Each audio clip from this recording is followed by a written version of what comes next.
ایک امام کی قیادت میں سب کا ایک ساتھ رکوع و سجود کرنا حسن ترتیب کا اعلیٰ نمونہ پیش کرتا ہے۔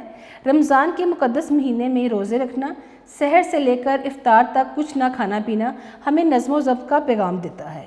حج کا فریضہ بھی خاص ایام میں انجام پاتا ہے۔ مختلف ممالک سے تعلق رکھنے والے لاکھوں مسلمانوں کا ایک ہی لباس میں ہونا ہمیں نظم و ضبط کا احساس دلاتا ہے۔ نبی کریم صلی اللہ علیہ وسلم نظم و ضبط کو بہت اہمیت دیتے تھے۔ آپ صلی اللہ علیہ وآلہ وسلم جب نماز کے لیے کھڑے ہوتے تو سب سے پہلے صفیں سیدھی کرواتے۔ آپ صلی اللہ علیہ وسلم فرماتے تھے، صفیں سیدھی کرو، صفیں ٹیڑھی مت بناؤ ورنہ اللہ تمہارے دلوں کو ٹیڑھا کر دے گا۔ ٹھیک ہے، نبی پاک صلی اللہ علیہ وسلم کا فرمان ہے۔ وہ طالب علم جس کی زندگی میں نظم و ضبط کی کار فرمائی ہو، وہ ہر روز ایک خاص ترتیب سے کام کرے گا۔ اس کی صبح جاگنے، نماز پڑھنے، ورزش کرنے، ناشتہ کرنے، اسکول جانے، واپس آنے، آرام کرنے، کھیلنے اور کام کرنے کے اوقات مقرر ہوں گے۔ نظم و ضبط کی وجہ سے اسے امتحان میں کوئی پریشانی نہیں ہوگی۔